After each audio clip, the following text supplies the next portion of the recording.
Bon, alors bonjour à tous. Comment est-ce que je vais commencer? Qu'est-ce que vous voyez en premier? Jésus. Jésus. Qui? Quoi? Le soleil. Abraham. Quelqu'un a une autre idée? Adam, ouais. Les étoiles. Quand même Jésus. Hein. Ouais, quand même Jésus. Jésus. Ouais. De l'eau. Il y a de l'eau, oui. Ouais, Adam et Ève, ouais. Adam et Ève. Le mec. Bon, je vous explique un tout petit peu pour commencer. Bah oui, je voulais quand même qu'on voit Jésus en premier. Jésus, c'est le centre. Et c'est l'étoile du matin. C'est notre référence. C'est le point central. Alors, il a plein de qualificatifs qui font que lui-même, il est la seule référence auquel on puisse s'accrocher.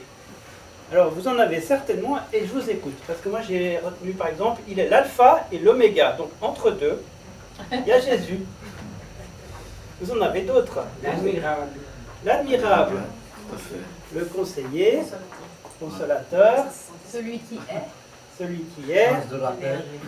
le forteur, Prince de la paix. le prince de la paix.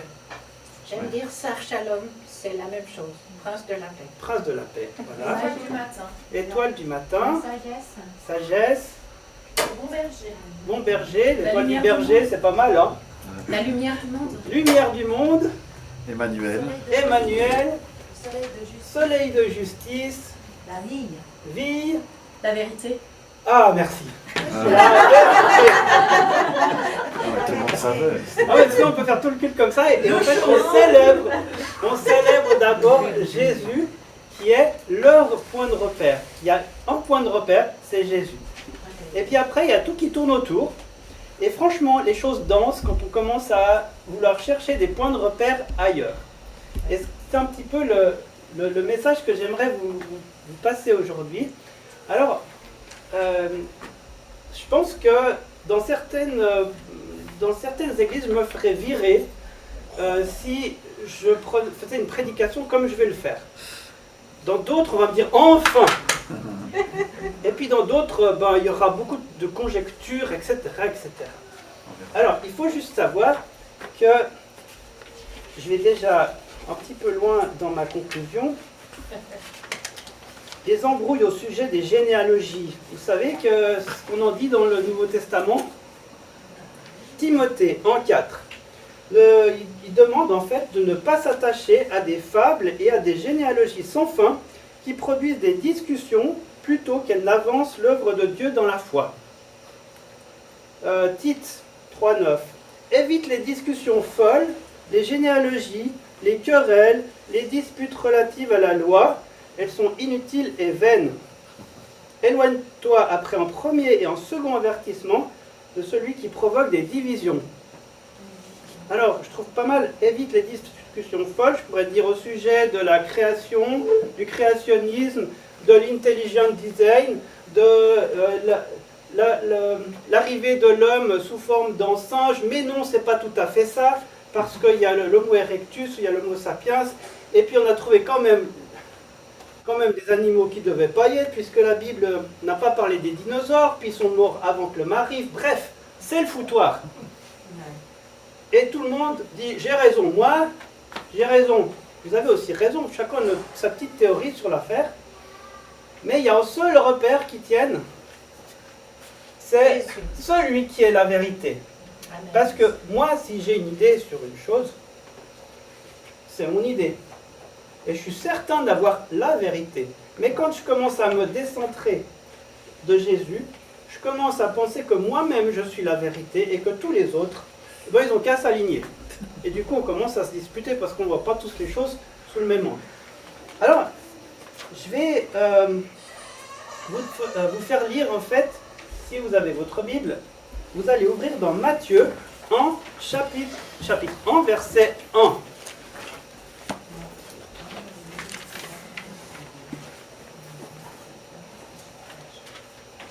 Chapitre 1, verset 1. Je ne vais pas faire une prédication sur un texte qui est beaucoup lu. C'est en général pas le point central. Mais c'est normal. Et avant, comme vous l'avez maintenant sous les yeux, je vais faire une petite digression et je pars dans la Genèse 15.5, mais cherchez-le pas. Alors, il est dit à un certain Abraham, qui est ici, regarde vers le ciel et compte les étoiles, si tu peux les compter. Et il lui dit, telle sera ta postérité. Et Abraham eut confiance en l'Éternel, qui lui imputa à justice. Donc compte les étoiles, et nous faisons partie de cette postérité d'Abraham, vers lequel amène Jésus. Nous sommes aussi dans ce tableau, quelque part.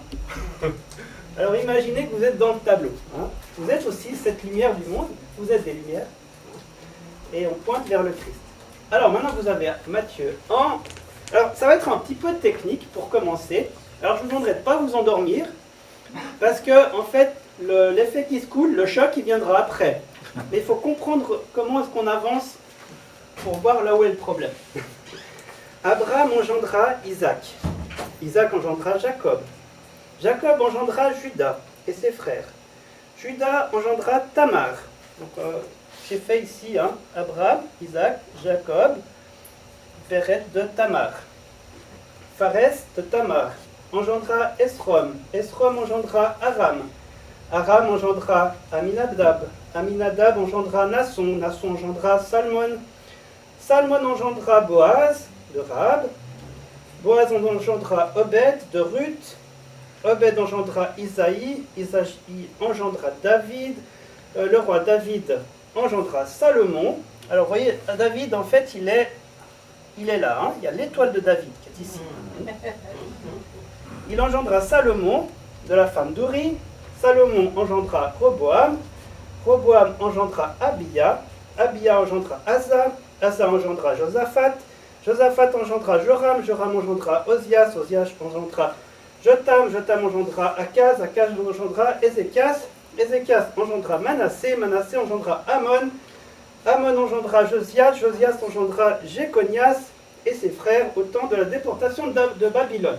Là on en a fait déjà 2 fois 14. Là 14 et ensuite 14. Et puis après la déportation de Babylone, Jéconias qui est là. Alors je me suis dit je vais faire une espèce de spirale noire là à côté parce que voilà, c'était pas top ce qui s'est passé, il y a eu de la déportation.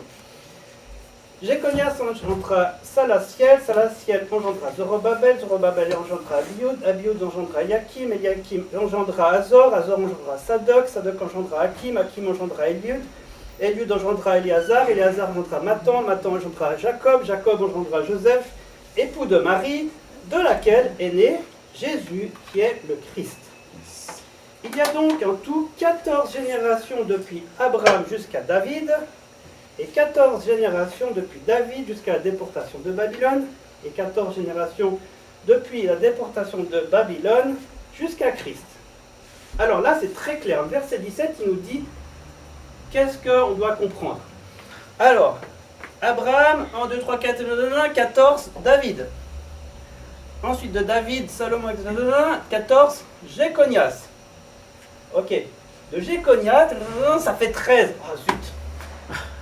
Comptez, ça fait 13. Et si on prend 2 fois Jéconias, ça va jouer là. Mais si on prend une fois, ça ne va pas jouer. S'il est à la fois là et à la fois là, ça va jouer, puis sinon non. Ou bien on rajoute Marie. Mais ça ne lui pose aucun problème à l'écrivain. Hein. Parole d'évangile, hein. Moi je vous dis. C'est dans la Bible, c'est la vérité. Alors, il y a 3. Le chiffre 3. Alors, il y a 3 séries. Pourquoi? C'est le chiffre sacré, 3. C'est le chiffre divin. Il y a aussi le chiffre 14. Pourquoi? 2 fois 7. Alors, moi, je n'ai pas compris vraiment pourquoi c'était 14, mais c'est 2 fois les chiffres parfaits. Mais il y a aussi le fait que le 14e jour de Nissan, donc de l'an 30 de notre ère, le Christ en mourant et en ressuscitant a sauvé l'humanité. Donc en fait c'est le 14e jour du premier mois, c'est la Pâque juive. Ça peut être une explication. En tout cas, eux, ils aimaient bien les chiffres à l'époque. Hein. Donc vous êtes endormis? C'est bon? Non, pas encore, non, ça va. Okay. Alors, cette généalogie de Jésus, elle commence avec Abraham. Et puis, bon, voilà, on a parlé de là à là. Je me suis référé à ça pour faire le tableau. Puis après, j'ai compté, oui, ça fait 13 là-haut, mais ça fait 14 là. Bon. L'objectif, il est très clair. Jésus, fils de David. Hein? Christ, fils de David, fils d'Abraham. Donc, fils de David, fils d'Abraham. Qu'est-ce qu'on veut dire par là? Fils de David. Ben, c'est assez clair, il est roi. Donc, il a du sang royal. Fils d'Abraham, qu'est-ce que ça veut dire? Il est juif. En vrai de vrai. Hein? Donc, et puis, après, il y a quelque chose qui est bizarre. Il y a quelque chose qui est rajouté et que vous ne trouverez pas dans l'Ancien Testament. Parce que dans l'Ancien Testament, en fait, il va se référer à, je vous le dis rapidos, en Chronique 2, 1 à 15 pour la première série. Ensuite, en Chronique 3, 10 à 15 pour la seconde série. Et puis ensuite, pour la quatrième série, il va prendre Esdras 3.2 et en Chronique 3, 17 à 19. Et là, ben, quand on lit ces passages, je ne vais pas vous les faire lire, mais il y a un nouveau problème. Parce que dans la troisième série-là, si on lit en Chronique 3, 7 à 19, il y a 3 noms qu'il a zappés. C'est pas normal. C'est dans la Bible pourtant, un peu de respect là. Imagine, on prend l'arrière-grand-père, ok. Grand-père, il est zappé, le père, il est zappé, le fils est zappé, et ben ce serait le petit-fils. On passe de l'arrière-grand-père au petit-fils. Sans problème, aucun problème. Et pourtant, parole d'évangile, hein. C'est la vérité que je vous dis. Alors là, ça nous pose à nous des problèmes. Mais pour l'écrivain biblique, ça lui pose aucun problème. Parce que lui, ce qu'il veut faire, c'est 14, 14 et 14. Même si on prend 2 fois en personnage pour faire 14. Parce que pour lui, ça c'est vachement important. Mais pour dire, passer de l'arrière-grand-père au père, ça se fait. Et en fait, dans l'Ancien Testament, ça se faisait vraiment couramment. Donc, en fait, nos repères intellectuels pour dire c'est vrai, c'est pas vrai, il faut déjà faire un petit bémol. Et puis en plus, il y a des personnages qui sont rajoutés à ce qu'on trouvait dans l'Ancien Testament. Alors, il y a des personnages clés qui sont intéressants, c'est les femmes. C'est ça. Alors, vous avez par exemple Tamar. Alors, elle est là, Péretz de Tamar. Qui c'est? Ben, c'est une femme qui a couché avec son beau-père. Et puis, ben, c'est à cause de ça que Péretz est né. Donc là, il y a l'inceste. Ensuite, il y a Boaz de Rahab. Bon, Rahab, c'est une prostituée qui est cananéenne. Et donc, en fait, elle fait partie des héros de la foi. Donc, en fait, elle a été rajoutée dans ce palmarès ici. Ruth. Alors, Ruth, elle est où? Je sais plus. Je l'ai zappée. Pas loin. Ouais, elle n'est pas très loin. Voilà, Ruth, étrangère, épouse de Boaz. Bon, je vais peut-être louper. Moabite. Donc, elle n'est pas juive. Bethsabée. Donc, Salomon et David.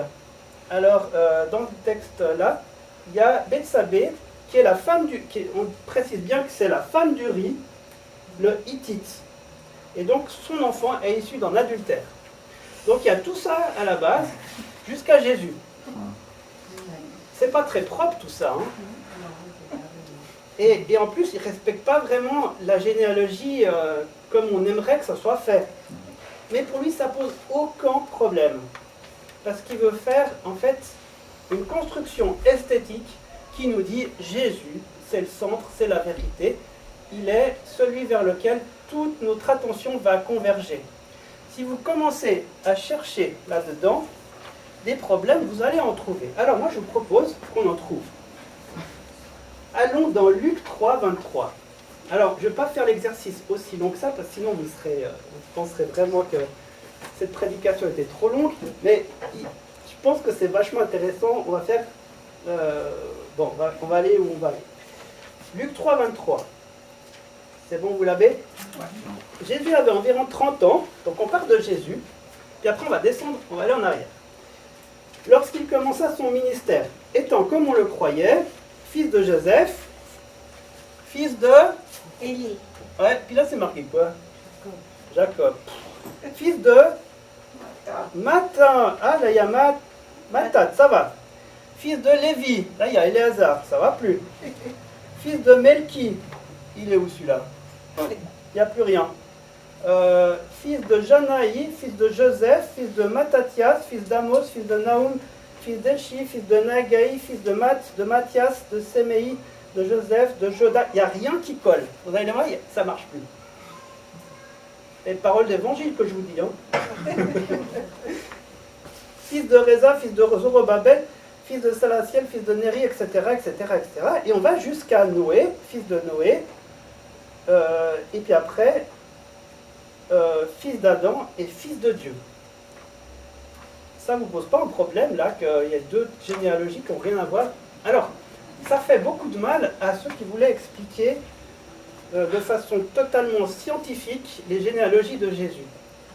Parce qu'il faut se dire encore, pour rigoler un petit peu, Jésus, il n'a pas une goutte de sang de Joseph, vous êtes d'accord?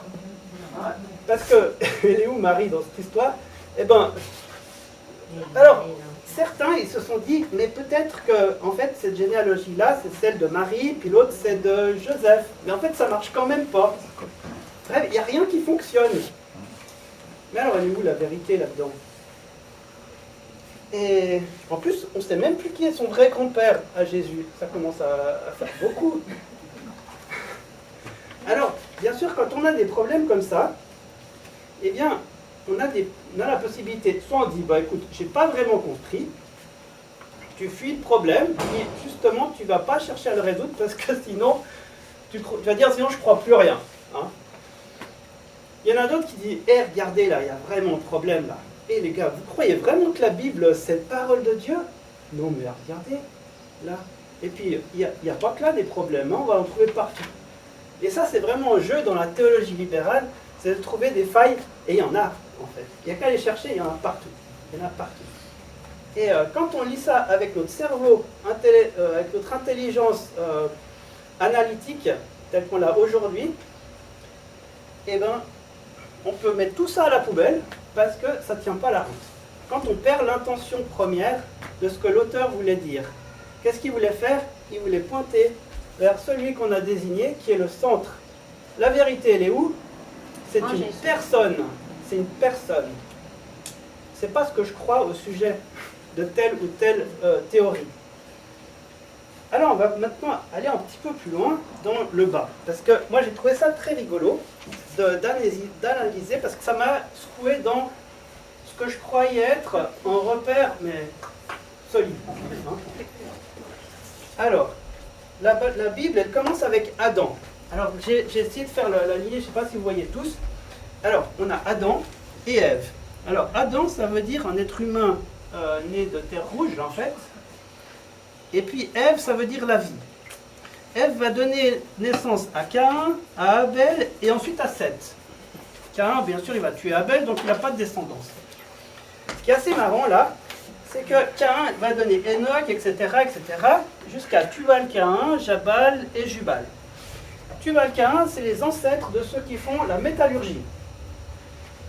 Jabal, c'est ceux qui font les tentes. Et Jubal, c'est ceux qui font les instruments de musique. Simplement, eux, si on regarde bien la généalogie, jusqu'à Noé, eux, ils auraient dû disparaître. Et ça veut dire qu'avant le déluge, l'âge du bronze.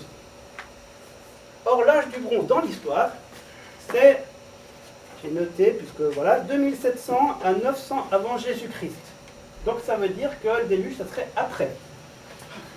Vous voyez, un problème. Je fais exprès, je vous embête. Hein. Ensuite, on arrive avec, donc, Caïn va tuer Abel. Ensuite, il y a Seth. Seth, ça veut dire mortel. J'ai marqué là. Seth va engendrer Enoch, etc., etc., etc. Et on arrive à Noé. Noé, c'est le seul gars qui est valable. Dieu envoie de l'eau partout. Il détruit tout. Et va montrer dans le bateau quand même ses fils, Sem, Cam et Japhet. Alors, là, il y a un autre truc assez intéressant.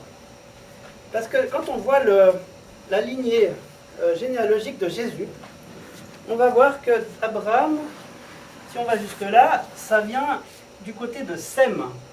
Donc, Noé a engendré Sem. Il a engendré Cam et il a engendré Japheth. Et puis Japheth, alors il est entre, on va dire, il est entre Sem et Cam. Parce qu'il y a une embrouille que la Bible nous décrit et qui fait que Genèse 9.24, bon, Genèse, alors 9.24 nous parle d'un Noé qui s'enivre. Alors il sort de là, il va planter une vigne et il se fait une cuite. Et après, il se retrouve tout nu. Et après, il y en a un qui va se moquer de lui et les deux autres prêtres qui vont le couvrir. Alors selon certaines théories, découvrir la nudité du père, c'est avoir des relations sexuelles. Bon, peut-être. Mais en tout cas, on peut simplement voir que l'un n'a pas respecté son père et les autres ont respecté leur père. Alors, qu'est-ce qui va faire? Qu'est-ce qui va y arriver? Il y a la lignée de Sem qui est bénie et la lignée de Cam qui est maudite et puis Japheth qui est entre les deux. Voilà ce qu'il nous dit. Lorsque Noé se réveilla de son vin, il apprit ce que lui avait fait son fils cadet et il dit: maudit soit Canaan. Canaan, c'est même pas Cam, hein, parce que Cam a engendré Couche, etc., etc. Et puis il y a Canaan un peu dans la lignée là-bas. Maudit soit Canaan, qu'il soit l'esclave des esclaves de ses frères. Et il dit encore: béni soit l'Éternel, Dieu de Sem, de Canaan, que Canaan soit leur esclave. Alors voilà. Alors il y a des peuples bénis, il y a des peuples maudits, et puis il y a des peuples entre deux. Alors, où est-ce qu'on va? Quand on va dans chez les peuples maudits, qu'est-ce qu'on retrouve? On retrouve tous les ennemis. Alors ça, c'est assez intéressant. Cam, Couche, etc. Il y a des villes. Et puis après, on retrouve, tiens, Babel. Donc il y a les Babyloniens, c'est ici. Ensuite, il y a les peuples qui sont les Loudim, etc., etc. Et qu'est-ce qu'on trouve dans ces peuples? Vous les connaissez, les Philistins. Les Philistins, c'est des vilains. Eux, ils ne sont pas de notre côté. Eux, ils sont maudits. Pourquoi? Parce que dès le début, ils sont maudits. Ils font partie des ennemis. Eux, ce n'est pas tes copains. Ceux qui sont bénis, qu'est-ce qu'il y a? Eh bien, Sem. Et puis, il y a la descendance d'Abraham. Elle est bénie. Elle sera bénie jusqu'à la fin. Et en fait, on voit aussi après Japheth qui va donner une descendance. Alors, il y a un certain nombre de noms, et je trouve intéressant les Ashkénazes qui sont là. Alors, je ne sais pas quel est le lien, mais il y a aussi ceux qui sont dans les îles. Elisha, Tarsis, Kittim et Dodanim, c'est les îles.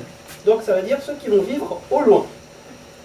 Alors, par là, on voit aussi que on ne parle pas de l'Amérique, on ne parle pas du Groenland, on ne parle pas des peuplades dont les Israélites ne connaissaient absolument rien. Pourquoi est-ce que je vous embête avec tout ça? La vérité, elle est où?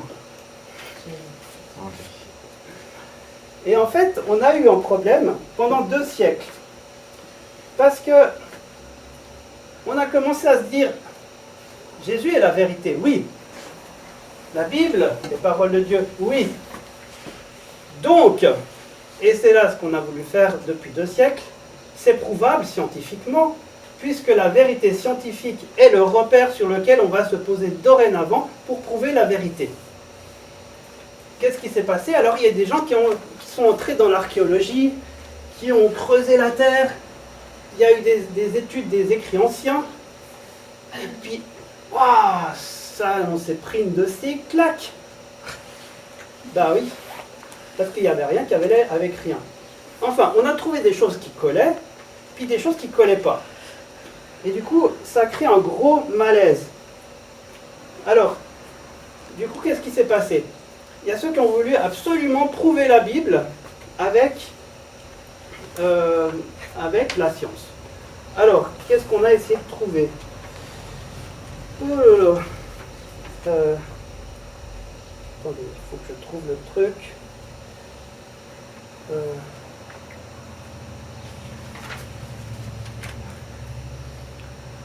Oui, enfin bref, on a voulu expliquer plein de choses.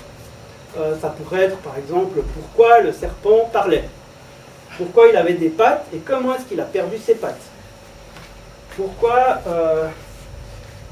plein de choses, le déluge, où est-ce que le bateau est arrivé, comment est-ce qu'on a réussi à faire entrer les girafes dans l'arche, et puis de quoi ils mangeaient, qu'est-ce qu'ils mangeaient, et puis comment ils sont entrés, puis comment ils sont sortis. Et puis, pensez, les animaux qui étaient sur la banquise, ils ont eu quoi comme problème? Et vous continuez à réfléchir dans ce sens-là, et on va dans le mur.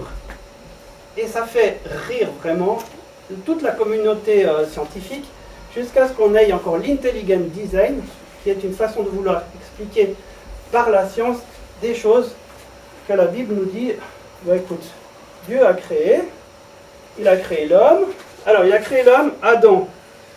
Alors, Homo sapiens, Homo rodensis, Homo je sais pas quoi.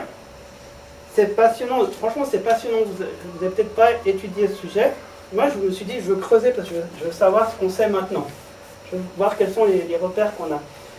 Et vraiment, ça a beaucoup changé. On dit plus, par exemple, dans la science, on ne va plus dire l'homme descend du singe. Ça c'est scandaleux de dire ça. Ça c'est quelqu'un qui n'a rien compris. On va dire, il y a des ancêtres comme moi, etc. etc. C'est une histoire qui n'a rien à voir et qui est différente. Mais la Bible a son langage. Et ça, c'est quelque chose qu'on avait oublié. On avait oublié, en fait, de toute façon, on ne le savait pas il y a 2 siècles en arrière, que un juif, quand il écrit sous l'inspiration divine, il ne pense pas comme nous. Ça paraît idiot, mais franchement, il ne pense pas comme nous. Il n'a pas Internet, il n'a pas la science, le siècle des Lumières, tout ça, il ne connaît pas. Et il fonctionne, dans son cerveau, il fonctionne autrement. Et puis Dieu a toujours respecté les hommes. Et Dieu a toujours respecté la façon dont ils fonctionnent. Il ne va pas dire, écoute mon gars, tu vas parler à quelqu'un qui a dans 3000 ans, il va te contredire. Hein? Parce qu'en fait, pour lui, ce n'est pas tout à fait les repères qu'il faudrait donner. Donc j'aimerais te parler un petit peu de l'Amérique, et puis voilà, puis la génération Internet, tu sais, c'est un truc vraiment que tu as besoin de savoir. Ben non, il n'a pas fait comme ça. Il a parlé à des gens qui avaient une culture qui n'a pas grand-chose à voir avec nous. Et ce qui a fait que, en fait, quand on a notre récit là, ça paraît super cohérent, ça paraît fluide, ça nous donne les bons repères pour savoir où on doit se diriger, ça donnait des bons repères aux Juifs pour savoir qui il fallait mettre de son côté, qui ne l'était pas, et ça pointe vers Jésus. Mais si nous, on veut commencer à imposer nos règles à un texte qui était écrit bien avant, ben ça pose problème. Et j'aimerais dire que c'est plutôt que c'est à nous de nous adapter. C'est-à-dire que nous sommes ensemble face à une révélation que Dieu a fait pour tout le monde. La Bible, alors c'est vrai, la Bible est la parole que Dieu m'adresse. Quand je la lis, je comprends, ça touche mon cœur, il y a une vérité qui apparaît et elle devient comme quelque chose de... comme une réalité, enfin ça devient comme une réalité pour moi, et puis ça engendre la vie, ça engendre plein de choses. Bien, on réussit. Tu écoutes le Saint-Esprit, tu lis la Bible, ça parle à ton cœur, ça marche. Quand on fonctionne comme ça, ça marche. Quand on fonctionne autrement, bah ça marche.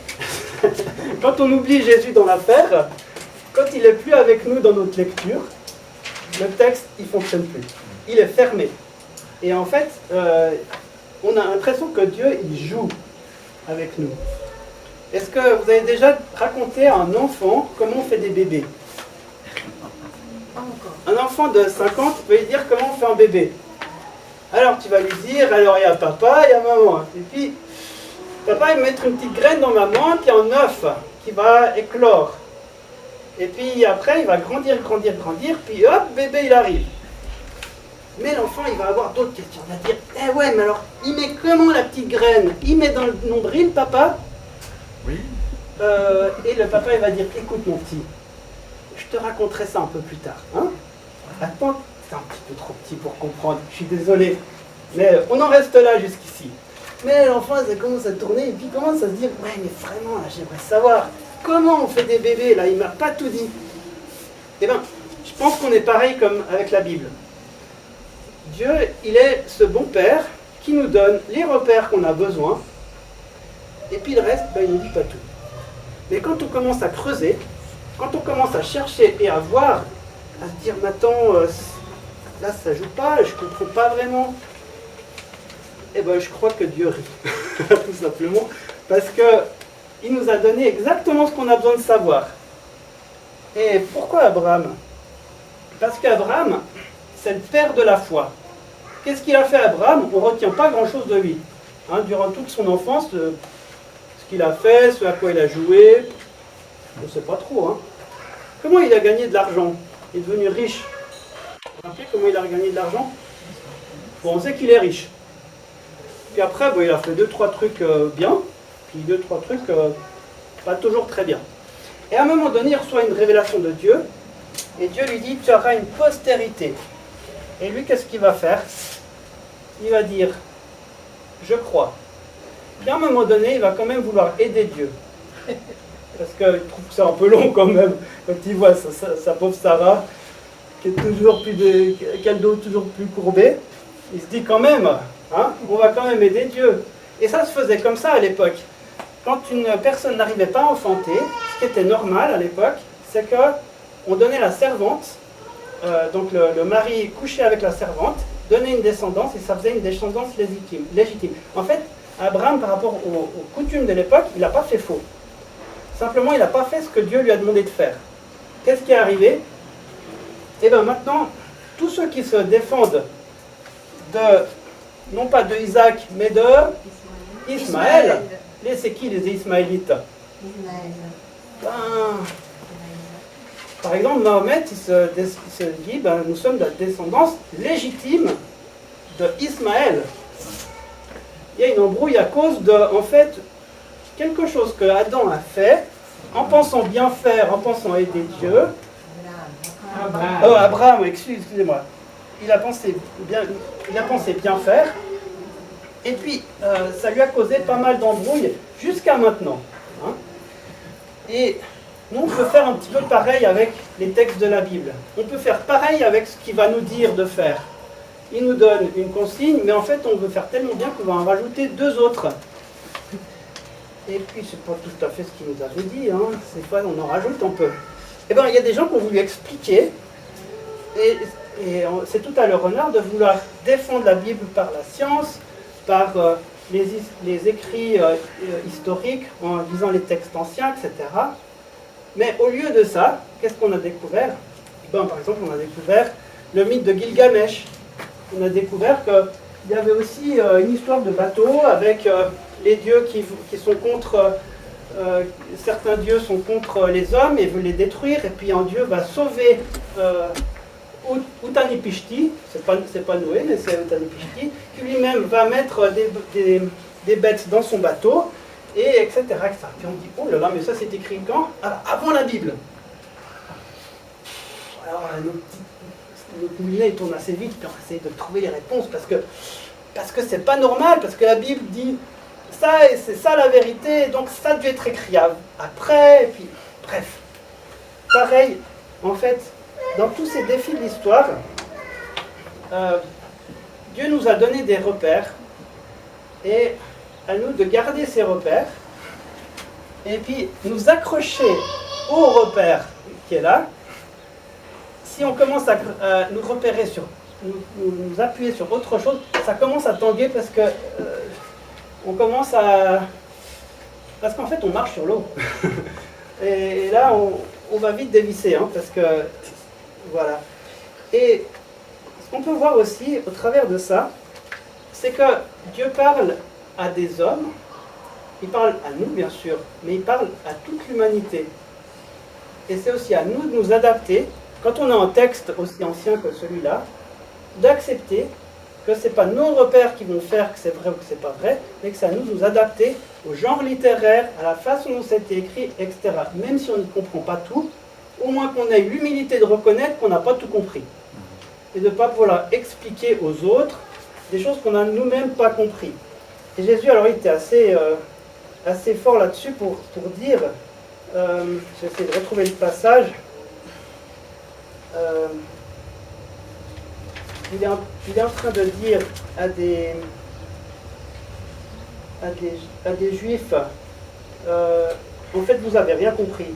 Attendez, il faut que je retrouve ce passage parce que c'est assez important. Vous êtes encore dans l'erreur. Alors, tac, voilà. Donc c'était des religieux qui interrogent Jésus pour dire, ben voilà, il y a une femme qui est en mari, puis le mari est mort, et après elle s'est mariée qu'à l'autre avec le frère, etc., etc. Et de qui est-elle la femme? Alors Jésus il regarde, puis il dit, vous êtes dans l'erreur parce que vous ne comprenez ni les Écritures, ni la puissance de Dieu. Et pourtant, c'était intelligent ce qu'il disait, hein, à vue humaine. Vous ne comprenez ni les Écritures, ni la puissance de Dieu. Et je pense qu'on peut se mettre aussi un petit peu là-dedans. À savoir que des fois, on veut se mettre nous-mêmes comme le repère on va expliquer aux autres. Écoute, moi j'ai lu la Bible, je vais te le dire. Puis en plus, j'ai lu 3 bouquins sur la science et la Bible, alors je vais t'expliquer. Et je pense que là, on ne fait pas tout juste. Le point central, ça reste là. Et puis,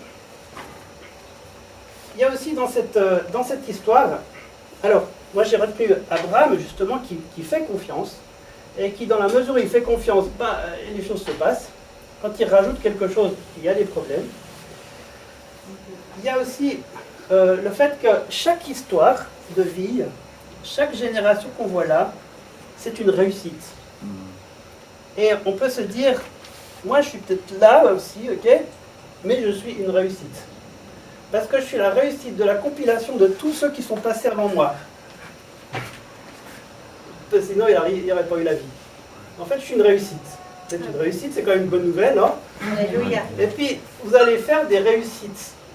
Vous allez engendrer des bénédictions. Parce que ce que vous avez reçu et gardé et transmis, ça va aller plus loin. Et donc, on voit que chaque personne qui a gardé l'héritage et qui l'a retransmis, perpétue la bénédiction. Ça, je trouve assez génial de savoir qu'on fait partie d'une histoire collective que Dieu a prévue, programmée, et en même temps, il nous laisse le libre choix de suivre ou de ne pas suivre, mais en global, ça va fonctionner. Et nous, on fait partie de cette histoire avec, en fait, un enjeu qui est de taille, parce qu'on oublie souvent, quand on, je ne sais pas, imaginez que vous êtes ici, vous oubliez assez vite le grand-père, l'arrière-grand-père, mais alors les autres, on les oublie. Hein. Mais ce qu'on oublie aussi, c'est que quand on va dans l'autre sens, il y a un impact. Tout ce qu'on va apporter, tout ce qu'on a tout ce qu'on a transmis, en fait, va être au bénéfice des générations qui viennent. Et on fait partie ensemble d'une grande histoire. Et l'Église, elle est ensemble aussi, elle fait partie de cette grande histoire. Et cette grande histoire, il n'y a pas les protestants, les catholiques, les adventistes, les pentecôtistes, les darbistes, les seuls sauvés, bien sûr, et parce que j'en faisais partie avant. Et puis les autres, on ne sait pas trop. En fait, il y a cette grande histoire où Jésus, en fait, rassemble l'humanité autour de lui-même, et au-delà de nos différends, de nos classes, nos coutumes, etc., eh bien, lui-même, il rassemble tout. Et je voulais peut-être vous donner 2-3 passages par rapport à ça. Voilà. Et c'est sa plus grande préoccupation.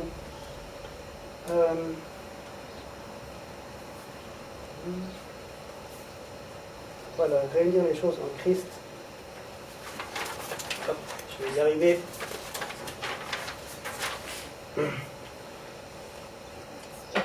Alors,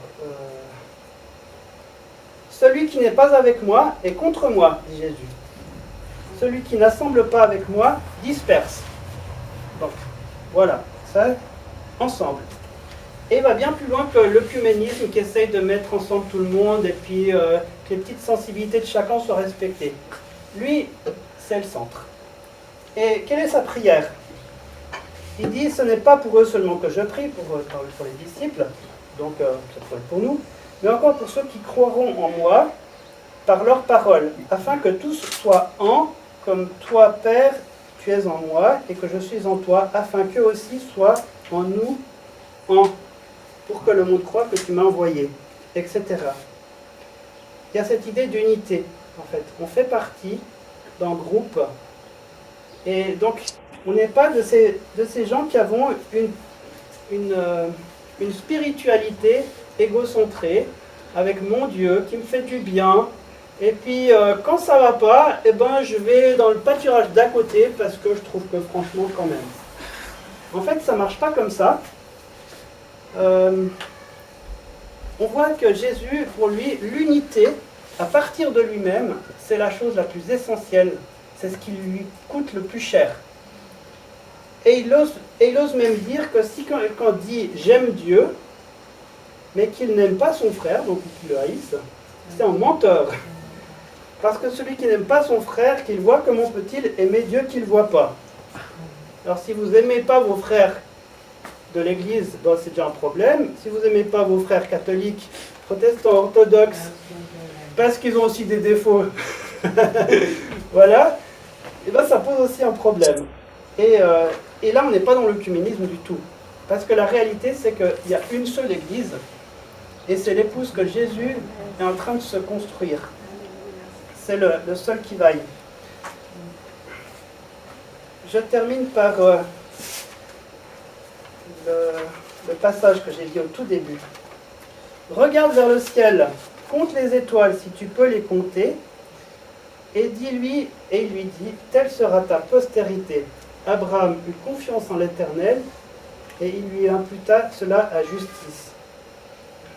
Quelle va être notre histoire? Nous, on ne va peut-être pas être dans les lignes de la Bible, mais on peut se poser aussi la question, qu'est-ce qu'on va retenir de ton histoire si on la donne en 2 lignes?